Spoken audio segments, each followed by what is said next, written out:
Hello everyone! Vlog ko for today ay magluluto ko ng yummy ginataang hipon at iyan yung aking mga ingredients. Meron akong hipon, malunggay, siling, panigang, at syempre yung aking gata. At ayan, ang kasunod ay ang nilaga kong sweet corn, mais.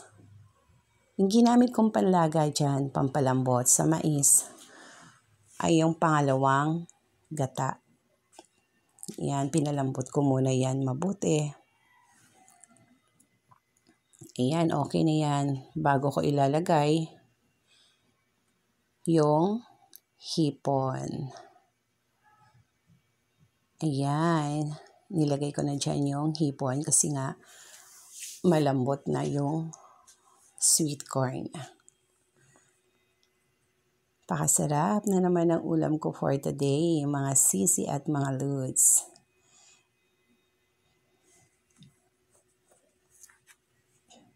Ayan, pagkatapos niyan, dahil madali lang naman maluto yung hipon, syempre inilagay ko na rin yung malunggay para sabay na silang maluto kasi malambot na yung sweet corn dyan. Yan, syempre halo-halo din para magpantay yung pagkakaluto ng hipon at saka malunggay. So ayan na, diba? Nakakatakam ang ulam ko for today. Pakasarap nito. Hipon, sweet corn at saka malunggay. Hintayin lang natin na kumulo ng konti. So ayan. Kumukulo na siya. Bago ilalagay ko na rin yung gata. Kasi mabilis na rin maluto yung hipon at saka yung malunggay. So ayan, dahil malapit na rin maluto yan. Ready na para ilagay ko dyan. Syempre inilagay ko pala muna yung siling pansigang bago ko inilagay dyan yung gata. At ayan, malapit na. Iyan na nga. Inilagay ko na nga yung gata. Napakasarap.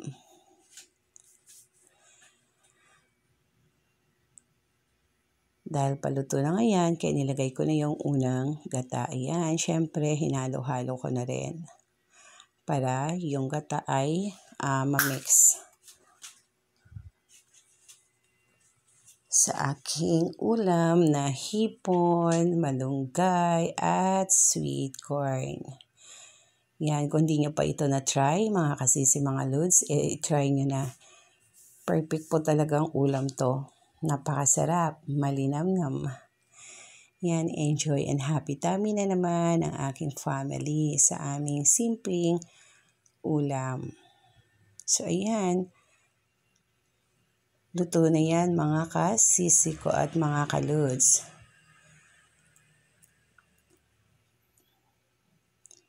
Tara na po. Sabayan nyo na kami sa pagkain. Ayan, diba nakikita nyo katakam-takam na yung niluto ni Betchay TV Vlogs. Ayan, maraming salamat po sa inyong panonood at sa mga hindi pa po nakasubscribe, pasubscribe po para sa tuwing ako ay may upload ay ma-notify po sa inyo. Paki-like po and share na rin. Kainan na. God bless everyone.